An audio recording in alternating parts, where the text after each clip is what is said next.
이제 21번인가요? 21번.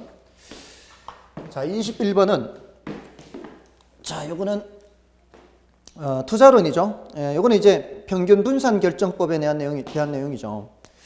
1번은 뭐 별로 어려운 내용이 아니고요. 1번은, 부동산 투자안이 채택되기 위해서는 요구 수익률이 기대 수익률보다 커야 한다. 자, 이거는 늘 하던 부분 아닙니까, 이거는? 요구 수익률과 기대 수익률 중에서 누가 더 커야 채택하는 거예요? 요구와 기대 중에서? 요구 수익률과 기대 수익률 중에서 뭐가 더 커야 돼요? 기대 수익률이 더 커야 채택을 하죠. 근데 요구 수익률이 기대 수익률이 크다 했으니까 이건 틀린 거고요. 다음에 2번은 평균 분산 지배 원리에 따르면 A 투자안과 B 투자안의 기대 수익률이 같은 경우, 자, 수익률 A와 B의 수익률이 같아요. 수익률이 10%로 같다면 위험이 더 작은 거, A 투자안보다 B 투자안의 기대 수익률의 표준 편차가 더 크다면, 이게 4%, 이게 3% 이러면 누구를 선택해야 돼요? A를 선택해야 되겠죠. 그러니까 2번이 맞는 말이고요. 다음에 3번의 경우에는 투자자가 위험을 회피할수록 위험과 기대 수익률의 관계를 나타내는 투자자의 무차별 곡선의 기울기. 자, 투자자의 무차별 곡선의 기울기는, 자, 이게 여기에서 접하는 사람과 여기서 접한 사람, 이게 위험을 회피할수록은 이쪽이죠, 이쪽. 위험을 회피할수록은 이쪽. 위험과 수익을 나타낼 때 이쪽으로 갈수록 무차별 곡선의 기울기는 가팔라지죠. 완만해지는 건 이쪽이죠. 그래서 틀린 거고요. 그 다음에 4번은 위험과 수익률은 부의 상관관, 마이너스는 부의 상관관계라는 것은 이게 반대란 얘기죠. 근데 위험이 클수록은 어떻습니까? 위험이 클수록 수익률도 크지 않습니까? 이걸 위험, 수익, 상쇄관계, 비례관계라고 했죠. 그래서 이건 틀렸고요. 그 다음에 5번은 무위험률의 상승은 투자자 요구 수익률을 하락시키는 게 아니라 상승시키죠. 그래서 5번도 틀렸죠. 요구 수익률은 무위험률 더하기 위험, 할증률 더하기 예상 인플레이율 뭐 이렇게 했지 않습니까? 자, 이것도 다 예측을 했던 거죠. 지금 최근 몇 년간 이거 위험 수익에서 출제가 별로 안 돼서 여기서 출제될 가능성이 많다. 21번 지금 위험 수익에 대한 내용이죠. 예상했던 거 다 출제가 된 겁니다, 이게. 다음에 22번.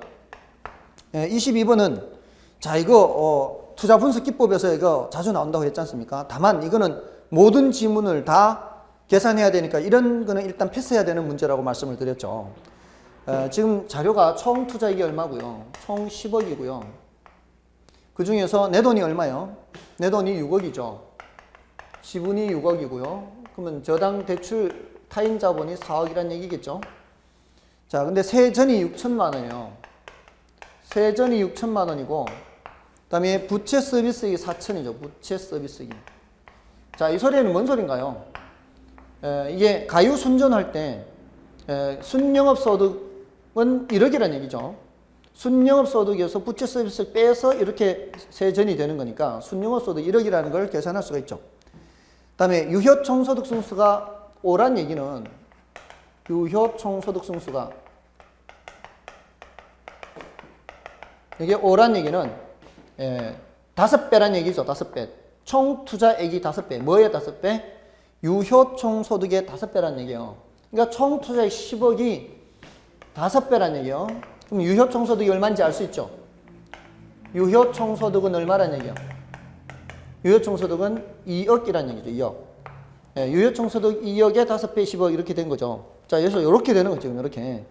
유순전 이렇게 되는 겁니다. 자, 여기서 1번에 유효총소득 2억 맞죠? 유효총소득 2억 맞고요. 그 다음에 2번은 순소득 승수예요. 순소득 승수는 순소득의 몇 배인지를 보는 거죠. 총투자액이. 그러니까 총투자액이 순소득의 10배, 10이죠. 10. 맞고요. 그 다음에 3번에 세전현금 수지 승수요. 세전 승수는 세전현금 수지와 지분투자액하고 비교해야 되죠. 이거 10배잖아요. 이건 뭐 10배, 이것도 10. 맞고요. 그 다음에 4번은 종합자본환원율은 순소득 승수의 역수죠. 이거 역수입니다. 그러니까 10분의 1이에요. 이건 그냥 10분의 1 바로 이렇게 오면 돼요. 뭐 굳이 생각할 것도 없이. 2번과 4번이 서로 역수관계에 있다고요. 그러니까 얘가 틀려져. 10%인데 8%라고 되어 있으니까 4번이 틀렸고요. 다음에 5번의 부채 감당률은 부채를 감당할 수 있는 능력 아니에요. 부채는 누가 감당해요? 순영업소득이 부채 서비스액을 감당하는 거죠. 그래서 부채 서비스액이 얼마예요? 4천이죠. 4천분의 얼마예요? 부채 서비스 순영업소득 1억인가요? 이러면 2.5 이렇게 되는 거죠. 그래서 정답은 4번이에요. 그러니까 각각으로 풀면은 사실 어려운 건 아닌데 5개를 모두 다 계산해야 되니까 이런 거는 일단 패스하라고 했고요. 다음에 23번 이것도 자주 나온다고 누누이 말씀드렸습니다. 화폐 시간 가치를 고려하느냐 고려하지 않느냐 엄청 자주 나온다고 그랬죠. 그래서 1번의 할인연금 수지 분석법은 할인한다는 얘기는 화폐 시간 가치를 고려한다는 얘기 아니에요. 그래서 요거는 화폐 시간 가치를 고려하는데도 불구하고 고려하지 못한다 했으니까 1번이 틀린 거고요. 다음에 2번에 회계적 이익률로 화폐 시간 가치 고려하지 않지 않습니까? 또 수년가가 0이면 3번 지문에 수익성 지수는 1이죠. 수년가가 0이면 그때는 수익성 지수가 1이다. 이렇게. 다음에 4번의 투자안의 경제성 분석에서 민감도 분석을 통해 자, 이 민감도 분석은 투입 요소의 변화에 따라 결과치가 얼마나 크게 변하는지 보는 거죠. 이건 맞고요. 다음에 5번은 투자 금액이 동일하고 수년제 가치가 모두 0보다 큰 두 개 투자안을 비교 선택할 경우 부의 극대 원칙에 따르면 수년제 가치가 큰 투자안을 선택해야 되죠. 수년가가 큰 놈이 부가 극대화되는 겁니다. 자, 됐고요. 다음에 24번인가요? 자, 24번. 자, 이것도 수업 시간에 다 했던 거죠. 뭐 거의 다 이 수업 시간에 다뤘던 것들이라 이거는 정말 고득점자들이 굉장히 많았던 것 같아요. 고득점 합격하신 분들이. 24번에 포트폴리오 이론에 따른 부동산 투자 포트폴리오 분석하는 설명으로 옳은 것을 찾는데 자, 1번에 보세요. 인플레이션, 경기 변동 이런 거 이런 체계적 위험. 이거 분산 투자를 통해 제거 가능합니까? 이거 안 되죠. 체계적 위험은 절대로 제거 안 되고요. 숱하게 했습니다. 숱하게. 그다음에 투자 자산 간의 상관계수가 1보다 작을 경우 상관계수는 1보다 작거나 같고 마이너스 1보다 크거나 같다 이렇게 되지 않습니까? 이러면은 상관계수가 1일 때는 전혀 효과가 없는 거죠. 상관계수가 1보다 작고 마이너스 1보다 크거나 같을 때 효과가 있다 그랬죠. 이거 누누이 얘기했던 겁니다. 그래서 1보다 작을 경우에는 효과가 있다 해야 돼요. 있다. 그래서 틀린 거고요. 다음에 3번은 두 개 투자의 수익률이 서로 다른 방향으로 움직일 경우 상관계수는 양의 값이 아니라 서로 반대는 음이죠. 그런데 양의를 했으니까 틀렸고. 다음에 4번은 효율적 프론티어, 효율적 전선이죠. 효율적 전선과 투자자의 무차별 구성이 접하는 지점에서 최적 포트폴리오. 이거 숱하게 했던 겁니다. 이것도. 맞고요. 다음에 5번 포트폴리오에 편입되는 투자 자산 수를 늘림으로써 체계적 위험을 줄여나갈 수 있으며 그 결과로 총 위험은 줄어들게 된다. 체계적 위험은 줄일 수 없다고요. 1번에도 나왔던 거 5번에 또 나오고 있죠. 네, 정답 4번이고요. 다음에 25번 화폐 시간가치 이것도 숱하게 했죠. 네, 화폐 시간가치 계수. 자, 1번에 연금의 미래가치 계수를 계산하는 공식에서는 이자 계산 방법으로 복리 방식을 채택한다. 연금의 미래가치가 뭐예요? 1번은 매기간 일정액씩 적립을 했을 때 이때 얼마만큼의 금액이 되는지 합산하는 거 아니에요. 이때 복리 계산한다고요. 복리 계산이 뭔가요? 이자에 이자 붙는 거죠. 보통 우리가 1,000만 원에 10% 하면은 연 10%다. 그러면 연 10%. 1년 뒤면 얼마예요? 1,100이 되죠. 2년 뒤면은요. 이 1,100에 다시 10%죠. 여기서는 100원이 이자지만 여기서는 110원이 이자입니다. 그러면 1,210원이 되는 거죠. 이렇게. 그러면은 여기 복리 계산에 이자 붙은다 해서 다시 10%니까 달리 계산은 어떻게 가는 거예요? 달리 계산은 1,100, 1,200, 1,300 그냥 계속 100 이렇게 가는 거예요. 그래서 이건 우리는 이렇게 하지 않는다. 복리 계산을 한다 이 말입니다. 그다음에 이번에 원리금 균등 상환. 자, 원리금 균등 상환 나오면은 이건 뭐예요? 이거는 저당상수죠. 저당상수. 그래서 원리금 균등 상환으로 지금 대출 받아서 쪼개서 나누어 갚는 거죠. 나누어 갚을 때 뭐를 적용한다? 저당상수를 적용한다. 이렇게 하면 되고요. 다음에 3번의 경우는 5년 후 주택 구입에 필요한 자금이에요. 5년 후 주택 구입에 필요한 자금 3억 원을 모으기 위해, 자, 이걸 모으기 위해 매월 말 불입해야 하는 적금액, 이거 지금 계산해야 된다 이 말이에요. 푼돈 계산이죠. 요것도 푼돈 계산이고 요것도 푼돈 계산인데, 요거는 현재 돈을 푼돈으로 바꾸는 거고, 요거는 미래 돈을 푼돈으로 바꾸는 거죠. 이때는 무슨 계수? 감책임 계수죠. 감책임 계수. 근데 뭐라고 돼 있어요? 연금의 현가 계수로 돼 있죠. 그래서 한번 틀린 겁니다. 다음에 4번에 매월 말 50만 원씩 5년간 들어올 것으로 예상되는 50, 50, 50이 예상돼요. 50, 50, 50. 자, 이렇게 써놓고 보면 벌써 뭐예요? 목돈을 구해야 돼요. 언제 목돈을 구해야 돼요? 임대료 수입의 현재 가치를 구해야 돼요. 이게 현재 목돈이에요. 연금의 현가 계수죠. 연금의 현가 계수인데 요거는 저당상수의 역수죠. 저당상수 역수. 그러니까 맞죠? 저당상수 역수. 그래서 맞습니다. 다음에 5번은 상환 비율과 잔금 비율을 합하면 1이 되죠. 그렇죠. 상환 비율과 잔금 비율을 합하면은 이거는 1이 되는 거죠. 맞고요. 다음에 26번은 재무 비율과 승수인데, 자, 이거 지금 여기 계속 26번도 그렇고요. 앞에 23번도 그렇고 지금 다 22번도 그렇고 투자 분석 기법에 대한 거죠. 자, 이게 동일한 투자안의 경우 26번의 1번. 일반적으로 순소득 승수가 총소득 승수보다 크다. 자, 이게 이쪽으로 가볼까? 이쪽으로. 이쪽으로 아까 어디 있나요? 여기 있네, 이게요. 순소득 승수 있죠. 자, 여기 총소득 승수이겠어요. 유효 총소득 승수이긴 하지만 총소득 승수예요. 자, 이게 순소득 승수가 더 크죠, 숫자가. 크다는 얘기는 자본 회수 기간이 길다 이 말이거든요. 회수 기간이 길다. 왜 길어졌을까요? 얘는 공실 및 영업 경비를 아직 고려하지 않은 상태죠. 경비를 차감하기 전입니다. 경비를 빼고 나야 순영업소득 1억이 되는 거죠. 그러니까 경비를 고려하지 않고 그냥 들어오는 돈으로 10억을 회수하는데 얼마 걸리느냐? 그러니까 5년 걸린다 이렇게 되는 거고요. 경비까지 다 떼고 그리고 나서 1억으로 총 10억을 회수하려면 몇 년 걸리느냐? 10년 걸린다는 얘기거든요. 그러니까 위로 가면 갈수록 숫자는 작아지고요. 아래로 가면 갈수록 숫자가 커지는 거예요. 그러니까 지금 순소득 승수가 총소득 승수보다는 더 커지는 거죠. 더 길어지니까. 그와 똑같은 논리로서 세전현금 수지와 세후현금 수지도 똑같이 그렇게 얘기할 수 있어요. 세전하고 세후하고 비교하면은 예를 들어 세금 빼면은 5천이다. 그럼 세전현금 수지 6천으로 6억을 회수하는 거하고 5천으로 6억을 회수하는 거, 이게 더 적은 돈으로 6억을 회수하니까 이게 시간이 더 길어지죠.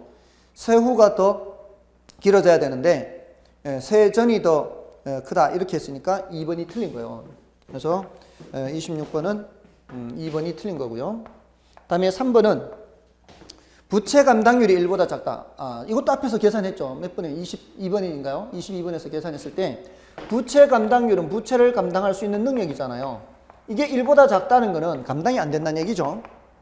그래서 맞고요. 그다음에 담보 인정비율 LTV를 이용하면은 대출을 얼마나 받은지 알 수 있죠. 그럼 재무 레버리지를 얼마나 활용하는지 알 수 있고요. 그다음에 DTI 이거 앞에 계산 문제 나왔죠. DTI를 보면은 상환 능력이 얼마나 되는지 평가할 수 있죠. 이거 앞에 계산 문제에서도 나왔고, 저 이건 뭐 어렵지 않다는 거죠. 이 정도가 참 원래는 너무 쉬웠던 것 같아요. 이런 것들을 보면은. 그다음에 27번도 마찬가지. 27번 원리금 균등, 원금 균등 또는 고정금리, 변동금리에서는 반드시 한 문제 나온다 그랬죠. 자, 근데 그렇게 출제가 된 겁니다, 지금. 자, 여기서 기억해 보시면은 옳은 것을 모두 고르는 거죠. 기억에 첫 회 원리금 상환액은 원리금 균등 상환 방식이 원금 균등 상환 방식보다 크다. 자, 이거 그려놓고 하시라 그랬죠. 이렇게. 이게 원리금 균등이에요. 이게 원금 균등이에요. 첫 회 누가 더 커요? 큰 거는 원금 균등이 더 크죠. 근데 원리금 균등 상환 방식 크다 그랬으니까 기억이 틀렸죠. 기억이 들어가면 안 됩니다. 기억이 들어가면 안 된다는 얘기는 1번, 2번, 3번 중에는 답이 없다는 얘기입니다. 모두 다 기억이 있으니까. 그 다음에 니은을 보시면은 기억 틀렸고, 니은. 최증 상환 방식의 경우 미래 소득이 감소될 것으로 예상되는 은퇴자에게 적합하다. 이건 아니죠. 은퇴자에 적합하면 이 앞으로 은퇴할 사람한테는 원금균등이 더 적합합니다. 니은도 틀렸죠. 니은이 들어가면 안 돼요. 그럼 정답은 자동으로 5번이 될 수밖에 없어요. D급거리를. 됐나요? 자, 이건 뭐 아주 기본 문제고요. 이런 거 틀리면 안 되고요. 다음에 28번도 이거 올해는 어디서 출제될 가능성이 많다고 그랬습니까? 올해는 법경기에서 출제될 가능성이 많다고 그랬죠. 이거 뭐 법경기 물론 밑에 가면 이제 다른 데서도 출제가 됐는데 법경기에 출제됐습니다. 이게 다른 거는 다 뭐 따질 거 없어요. 4번도 이제 그 비율 임대차는 총 수입의 일정 비율 이렇게 해서 총 수입의 일정 비율. 이거 말씀을 드렸고 이것도 뭐 마지막 그 막판 이론 정리 특강 때 다 했던 거 아닙니까? 근데 5번이 틀린 이유가 뭐예요? 자, 이거는 거저 죽기 아닙니까? 이거는 이거 공부를 안 한 사람도 물리적 기능적인 측면이에요. 물리적 기능적인 측면의 관리요. 이런 관리는 무슨 관리겠어요? 이거는 기술적 관리지 경제적 관리라고 할 수가 없지 않습니까? 이런 건 틀리면 안 되는 거죠. 다음에 29번도 마찬가지예요. 시고간 하면 된다 그랬죠. 29번. 시고간, 시장 전유 마케팅 전략, 고객 전유 마케팅 전략, 관계 마케팅 전략. 자, 여기서 공급자 중심의 마케팅 전략. 이게 공급자 중심, 이게 고객이 수요자 중심이라 그랬지 않습니까? 근데 고객 전유 마케팅 전략이라고 하면서 공급자 중심의 마케팅 전략, 이거 뭐 말이 안 되죠. 지금 2번이 틀린 이유가 이게 시장 전유 마케팅 전략이 돼야 되는 겁니다. 이런 거는 바로 한눈에 정답이 되는 겁니다. 이건 뭐 틀리면 안 되는 거고요. 그 다음에 이제 1번의 셀링 포인트가 뭐예요? 셀링 포인트. 셀링 포인트 이거는 뭐 중개사법에서도 나오죠. 이거는 상품으로서 부동산이 지니는 어떤 특정 그 여러 특징 중 구매자의 욕망을 만족시켜주는 그 포인트예요. 이게 이제 예를 들어서 방이 2칸짜리다. 뭐 가격대는 뭐 1억 5천에서 2억대다. 뭐 1억 5천에서 뭐 2억대다. 이런 것들이 셀링 포인트예요. 그리고 지하철역에서 뭐 5분 거리 내다, 10분 거리 내다. 이런 것들이 그 셀링 포인트예요. 그 구매자의 욕망을 만족시키는 그런 특징들입니다. 이런 것들을 잘 만족시켜줘야 제대로 중개를 할 수가 있겠죠. 다음에 3번은 관계 마케팅 전략. 이거 수요자와 공급자의 지속적 관계죠. 이거는 그렇고요. 다음에 STP 전략은 시장 점유 마케팅 전략에서 이게 세수로 나누는 거죠. 시장을 세분화하고 그다음에 표적 시장 선정하고 포지셔닝 맞고요. 그다음에 5번의 아이다 원리. 자, 이 아이다 원리 이게 고객 점유 마케팅 전략이죠. 그래서 주의, 관심, 욕망, 행동 단계. 그래서 정답 2번이고요. 이거 뭐 별로 어렵지 않은 거예요. 원래 정말 쉬웠던 문제였습니다. 그다음에 30번 건물의 내용 연수와 생애 주기 및 관리 방식에 관한 설명으로 틀린 것은 자 1번, 2번 지문은요 사실은 건물 생애 주기와도 관련이 있지만 이거는 기능적 감가, 경제적 감가와도 관련 있죠. 감정평가론에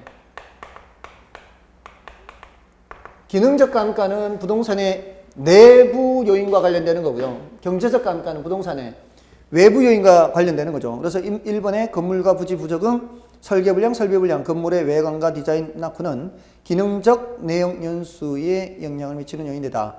그 건물의 외관이라고 해가지고 이거를 외부 하면 안 돼요. 그건 부동산 내부 요인입니다. 인근 환경과 관련되는 거죠. 이 경제적 감가는. 그래서 2번은 경제적 감가, 1번은 기능적 감가 이렇게 되는 거고요. 다음에 3번의 지문은 뭔가 하면은 그 건물의 양호한 관리가 이루어진다면 안정단계 국민이 연장될 수 있다. 이거는 그 3번 지문에서는요. 자본적 지출을 한다면은 자본적 지출은 안정단계에서 하라고 하죠. 안정단계에서 해야 효과적일 수 있다는 거죠. 이걸 노후단계 하면 안 된다. 그런 얘기고요. 다음에 이제 노후단계 얘기하는 거고요. 노후단계.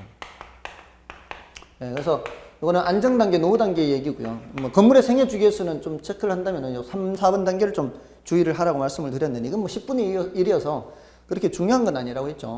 근데 정답은 지금 5번이 이게 자가관리하고요. 위탁관리하고 섞여 있잖아요. 혼합관리죠, 혼합관리. 근데 뭐라고 돼 있나요? 그걸 위탁관리 이렇게 표현을 했죠. 그래서 틀린 겁니다. 그리고 보통은요, 보통은 자가관리하는 게 이게 법적 관리와 경제적 관리고요. 요 위탁 관리하는 게 보통은 이제 기술적 관리죠. 뭐 청소라든가 또는 보안 관리 이런 것들이죠. 자, 아무튼 혼합 관리라 해야 되는데 위탁 관리라고 해서 5번이 틀린 겁니다. 이것도 뭐 별로 어렵지는 않습니다. 다음에 그 31번의 경우는 개발 방식에 대한 거죠. 자, 이것도 너무 쉽게 출제가 됐습니다. 개발 방식에 여러 가지 개발 방식이 있는데 3번 이거는 뭐 간단한 거예요. 아주 그냥 쉽게 틀린 겁니다. 왜냐하면은 토지 신탁 방식과 사업 수탁 방식은 형식의 차이가 있으나 소유권을 이전하고 사업 주체가 토지 소유자가 된다는 점이 동일하다. 이게 말이 안 되죠. 토지 신탁 방식은 이거는 소유권을 이전하는 거죠. 소유권을 이전합니다. 이제 형식적 이전이죠. 근데 이 사업위탁 방식이죠. 사업위탁 방식은 소유권을 이전하지 않지 않습니까? 토지 소유자 명의로 진행이 되는 거죠. 그래서 이전을 하지 않는다. 이거는 신탁회사 명의로 진행이 되고요. 신탁회사 명의. 이거는 토지 소유자 명의로 진행이 됩니다. 토지 소유자 명의. 이런 차이가 있는데 동일하다 이렇게 쓰니까 3번이 틀린 겁니다. 그리고 나머지 자체 개발은 뭐 자기가 직접 하는 거니까 위기관리 능력이 좀 필요하고요. 이번에 토지 소유자가 제공한 토지의 개발업자가 공사비를 부담하여 부동산을 개발하고 그 개발된 부동산을 제공된 토지 가격과 공사비 비율에 따라 나눈다면 등가 교환, 비율에 따라 나눈다. 여기 키워드죠. 등가 교환. 그 다음에 4번에 이게 컨소시엄을 구성하는 거, 컨소시엄 방식. 뭐 어렵지 않고요. 5번에는 토지 소유자가 사업을 시행하면서 건설업체에 공사를 발주하고 공사비 지급은 분양 수익금으로 지급한다면 이는 분양금 공사비 지급형 방식이 뭐 어려운 거예요. 이거는 다 이렇게 말뜻 그대로 물었으니까 결코 어렵지 않죠. 하나같이 좀 쉽게 출제가 된 겁니다. 다음에 이거 부동산 개발이 다음과 같은 5단계만 진행된다고 가정할 때 일반적인 진행 순서로 적절한 것은, 자, 이건 아예부터 근것만 했지 않습니까? 이건 뭐 몇 초만 하면은 바로 찍고 넘어가는 거죠. 아이디어 단계, 예비적 타당성 분석 단계, 부지 확보 또는 모색, 타당성 분석, 금융 단계, 건설 단계, 마케팅 단계죠. 그래서 아이디어가 어디 있습니까? 아이디어가 디귿에 있죠. 그 다음에 예비적 타당성 분석 니은에 있고요. 부지 확보, 사업 부지 확보 어디 있어요? 기억이 있죠. 타당성 분석 단계, 사업 타당성 분석 리을에 있고요. 금융은 없고 건설 있죠. 건설 미음. 디귿, 니은, 기억, 리을, 미음. 디귿, 니은, 기억, 리을, 미음. 1번이죠. 얼마나 쉽습니까? 이런 거 전부 다 하나같이 쉽고요. 33번도 마찬가지죠. 자, 이게 다음에서 설명하는 이것도 영어 철자만 알면 된다고 말씀드리지 않았나요? 시설의 준공과 함께, 준공이 빌드죠. 준공과 함께 시설의 소유권이 정부 등이 귀속되어 넘어가요. 준공과 함께 넘어가면 BT, 트랜스포 이전되는 거죠. 그럼 뒤에 나올 거는 O냐, L이냐 이거밖에 없습니다.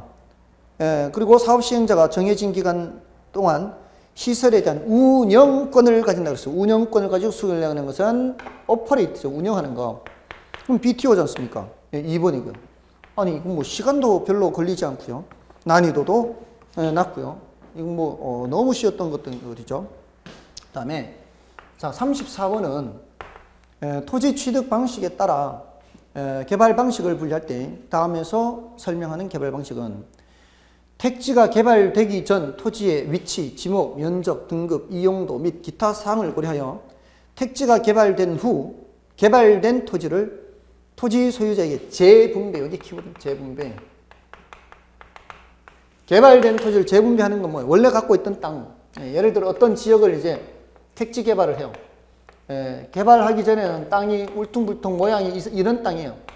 여기 필지가 이렇게 나눠져 있어. 몇 번지 몇 번지 이렇게. 자, 이런 땅을 구획을 나누죠. 구획을 나누어서 사업을 시행하고 원래 갖고 있던 땅이 여기에 이만큼 갖고 있었는데 새로운 땅으로는 뭐 요만큼, 노른자위 요만큼으로 준다. 이게 교환하는 거죠. 땅을 재분배해서 교환하는 거죠. 이게 무슨 방식? 이거는 바로 환지 방식이죠. 환지. 땅을 교환한다. 이런 뜻. 땅을 교환한다.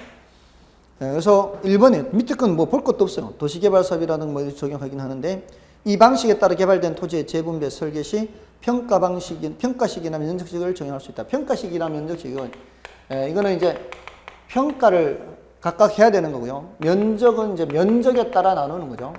면적에 따라. 그럼 뭐 이런 것들은 우리 수준에서는 조금 깊게 들어가는 것이고요. 참고로만 알고 있으면 되겠습니다. 다음에 35번은 제시된 자료를 활용해요. 감정평가에 관한 규칙에서 정한 공시지가 기준법으로 평가한 토지평가인. 자, 원래 이것도 예측했죠. 이게 원래 원가법에서 계산 문제 나온다 말씀을 안 드렸죠. 원가법은 계산 문제 나올 가능성이 낮고 거래 사례 비교법 이 비교 방식에서 계산 문제가 출제될 것이다. 이럴 가능성이 높다 그랬잖아요. 그런 대로 예상대로 다 된 겁니다. 예상대로. 자, 그래서 이거는 지금 2015년 기준 시점이 2015년 10월 24일이에요. 기준 시점이. 근데 소재지가 A시 B구 C동 177번지 제2종 일반 주거 지역에 있고요. 면적은 200제곱미터입니다. 근데 비교 표준지는 A시 B구 C동 123번지고요. 같은 2종 일반 주거 지역이고요. 2015년 1월 1일. 자, 1월 1일 공시지가가 200만 원이에요. 200만 원. 1월 1일 200만 원 보고 10월 24일자 대상 토지의 공시지가 기준 가격. 공시지가 기준 가격을 계산하는 거예요. 자, 그럼 이제 비교해야 될 게 있죠. 자, 첫 번째. 지가 변동률이요. 지가 변동률이 기간 1월 1일부터 10월 24일까지 5% 상승했죠. 5% 상승했으면은 시점 수정치가 어떻게 돼요? 시점 수정치. 자, 이거 많이 했지 않습니까? 1.05죠. 1.05 곱하기 하라는 얘기고요. 두 번째, 지역 요인은 대상 토지가 비교 표준지 인근 지역에 위치한 지역이 똑같아요. 그러면은 지역 요인 비교치는 1입니다. 1. 이거는 곱하기 할 필요 없다 이 말이에요. 그냥 1이 1. 다음에 세 번째, 개별 요인은 대상 토지가 비교 표준비에 비해 가로 조건 5% 열세, 환경 조건 20% 우세. 가로 조건 5% 열세니까 가로 조건은 0.95고요. 그다음에 환경 조건은 1.2죠. 자, 이렇게. 그러니까 1.05와 0.95와 1.2 요 세 항목을 곱하면 되는 거예요. 어디에다가? 여기에다가 200만 원에다가. 그러면은 지금 이게 200 곱하기죠. 200만 원 곱하기 1.05 곱하기 여기 0.95 곱하기 1.인가요? 맞나요? 자, 이렇게 하면은 얼마가 나옵니까? 이러면은요, 지금 이게 이렇게 1.05, 0.95 하면은 이게 5% 위고 5% 아래 이게 상쇄가 되잖아요. 그럼 이렇게만 곱하면 얼마예요? 1.1을 곱하면 240만 원이죠. 이 금액은 240만 원보다는 반드시 낮아져야 돼요. 240만 원보다 낮아지는데 큰 차이는 없습니다. 이게 그래서 4번이 정답이죠. 239만 4천 원 4번이 정답입니다. 228만 원은 1.05를 하나 곱하지 않으면 이렇게 나오는 거죠. 228만 원은. 그래서 또 228만 원에서 3번에서 1.05를 하나 더 곱해야 4번 이게 정답이 되는 겁니다. 이건 뭐 이미 이렇게 이런 식으로 출제될 거다 예상을 했던 거고요. 자, 이거 작년에 이어서 제가 지금 올해 예측한 게 굉장히 많이 나왔습니다. 작년에도 예측한 것들이 상당히 많이 나왔는데요. 올해도 지금 예측한 것들이 굉장히 많이 출제됐습니다. 다음에 이제 36번은 감정평가에 관한 규칙에서 직접 규정하고 있는 사항이 아닌 것은, 자, 이게 요거는 좀 예외적인 문제라고 볼 수 있겠습니다. 이게 이제 1번, 2번, 3번, 4번은 다 감정평가에 관한 규칙에서 다 규정하고 있어요. 이건 뭐 시장가치 기준 원칙, 현황 기준 원칙, 그다음에 개별 물건 기준 원칙, 뭐 이렇게 원가 방식, 비교 방식, 수익 방식은 다 있는데 5번에 최유효 이용 원칙 있죠. 이 최유효 이용이라고 하는 것은 이론적으로 하는 얘기입니다. 이거는 이론적으로 하는 얘기지 규칙이 있는 게 아니에요. 이론의 얘기, 이론. 이거는 규칙의 감정평가 규칙. 평가 규칙이 있는 내용입니다. 이거는 뭐 어쩔 수 없습니다. 이런 것까지 뭐 일일이 다 신경 쓸 수는 없으니까요. 그다음에 37번도 이거 했지 않습니까? 마지막 이론 정리할 때 했죠, 이거. 이거 마지막 이론 정리할 때 물건 감정평가 규칙상 이제 물건별 평가에서 건물은 뭐고요? 건물은 원가법 이렇게 했죠.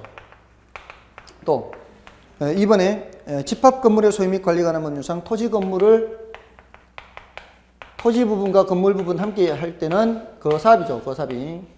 거래사례 비교법. 일괄해서 평가할 때는 거사비. 그 다음에 3번에 임대료는 어떻게 한다 그랬어요? 임대료. 임대료는 임대사례 비교법. 이렇게. 너무너무 많이 예측한 대로 그대로 나와버렸습니다. 수업한 데서. 그 다음에 4번에 영업권 이런 건 다 어떻다 그랬어요? 영업권, 실용신안권, 이렇게 이 무형재산 있죠? 무형예재산들 이런 거는 다 기업활동과 관련된다 그랬죠? 기업활동과 관련되는 것은 수익환원법. 그 다음에 자동차는 거래가 많이 되는 거요? 많이 안 되는 거요? 자동차는 거래가 많이 된다 그랬죠? 그럼 거사비. 근데 항공기나 선박 이런 거는 거래가 많이 돼요? 안 돼요? 이건 거래가 많이 안 되죠? 이런 것들은 원가법 이렇게 했죠. 그래서 지금 3번이 틀렸죠? 임대료는 임대사례 비교법인데 적산법이라고 해서 3번이 틀렸습니다. 그래서 이것도 어렵지 않고요. 너무너무 쉬웠습니다. 그 다음에 38번도 이거 다 동영 모의고사에서 다뤘던 거죠. 그리고 수업 시간에 이미 말씀을 드렸어요. 이 표준주택이라고 하는 것이 나와야 되는 이유가 뭐 때문에요? 이게 표준주택은 단독주택에서 하는 거거든요. 단독주택은 천차만별이기 때문에 굉장히 다양한 단독주택이 있지 않습니까? 그러니까 그 중에서 샘플을 뽑는 거죠. 대표할 만한, 다른 주택을 대표할 만한 샘플을 뽑아서 표준주택과 그리고 개별주택으로 나누잖아요. 개별주택 가격 공시하고,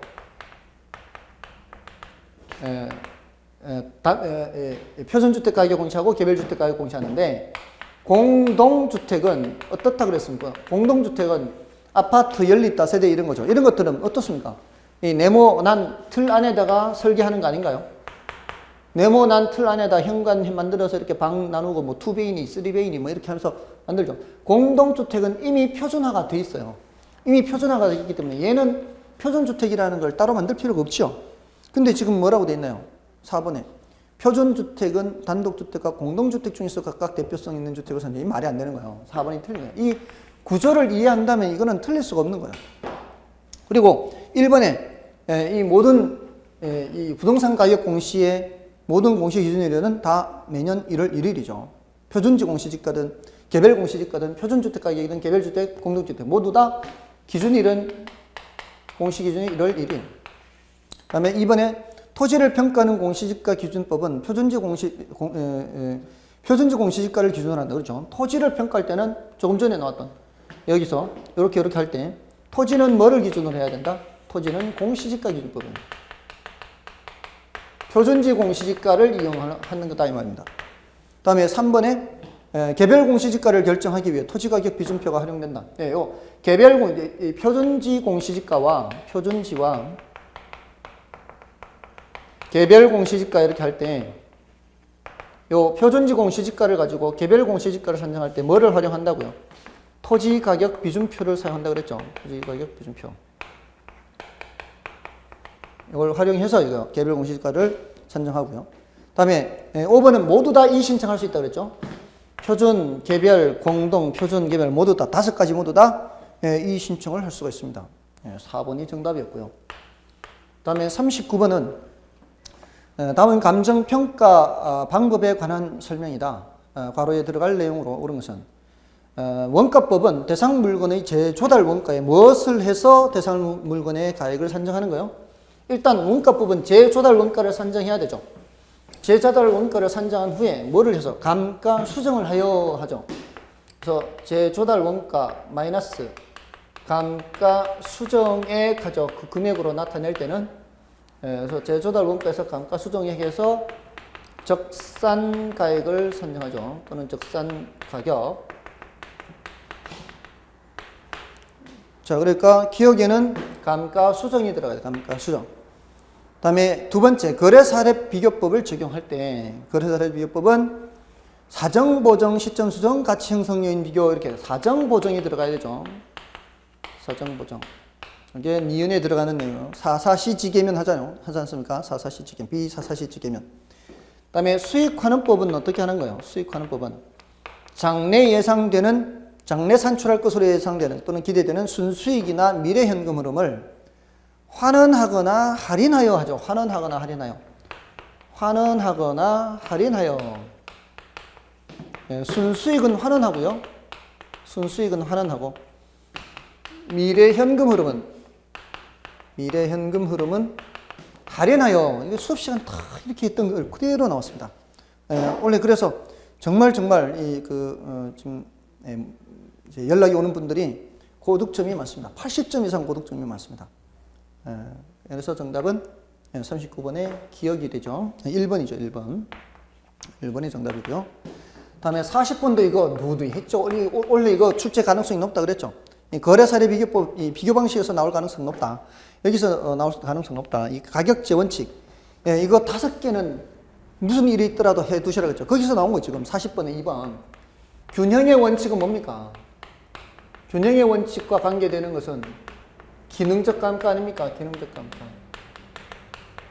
이 5가지는 무슨 일이 있더라도 기억하시라 그랬죠. 근데 지금 균형의 원칙은 구성 요소의 결합에 대한 내용으로 균형을 이루지 못하는 과잉 부분은 원가법을 적용할 때 경제적 감가가 아니지 않습니까? 이거 숱하게 했습니다. 숱하게. 경제적 감가가 여기 틀린 거죠. 이거는 어디로 가야 되냐면 적합의 원칙에 가야 되는 거죠. 적합의 원칙, 경제적 감가 이렇게 가야 되는 거예요. 그래서 지금 적합의 3번에 나오지 않습니까? 3번의 적합의 원칙은 부동산의 입지와 인근 환경에 영향을 고려해야 되고요.